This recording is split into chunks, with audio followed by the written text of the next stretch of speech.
കൊച്ചി കളമശ്ശേരിയിൽ ബസിന്റെ light dim ചെയ്യാൻ ആവശ്യപ്പെട്ട വഴിയാത്രക്കാരനെ ക്രൂരമായി മർദ്ദിച്ച കേസിൽ ബസ് ഡ്രൈവർ പിടിയിലായി. ചേർത്തല സ്വദേശി അനു ഹർഷിനെയാണ് കളമശ്ശേരി പോലീസ് അറസ്റ്റ് ചെയ്തത്. ലിവർ ഊരിയ ഡ്രൈവർ ഭീഷണി മുഴക്കുന്നതിന്റെ ദൃശ്യങ്ങളും പുറത്തുവന്നു.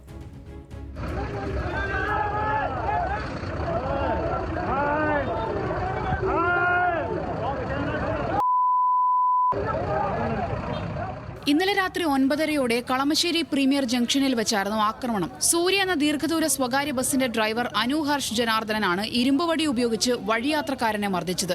തൃശൂർ ഭാഗത്തേക്ക് പോകുകയായിരുന്ന bus Kalamassery premier junction bus സ്റ്റോപ്പിൽ ആളെ കയറ്റുകയായിരുന്നു. ബ്രൈറ്റ് ആയിരുന്ന ബസിന്റെ ലൈറ്റ് ഡിം ചെയ്യാൻ ബസ് സ്റ്റോപ്പിൽ നിന്ന് ജിജോ ജോർജ് ആവശ്യപ്പെട്ടു. ഇതനുസരിക്കാൻ ഡ്രൈവർ തയ്യാറായില്ല. തുടർന്നുള്ള തർക്കമാണ് മർദ്ദനത്തിൽ കലാശിച്ചത്. ബസിന്റെ ലിവർ ഊരി ഡ്രൈവർ ഭീഷണി മുഴക്കുകയും ചെയ്തു.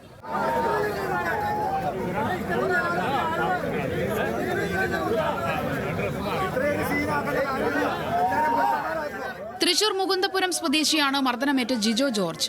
ജിജോയുടെ തല പൊട്ടി ചോര വാർന്നതോടെ നാട്ടുകാരും വിഷയത്തിലിടപെട്ടു.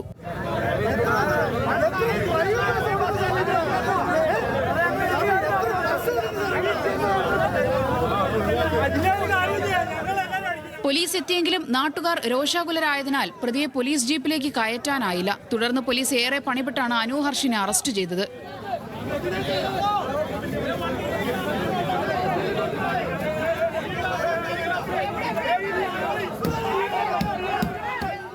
ന്യൂസ് മലയാളം, കൊച്ചി.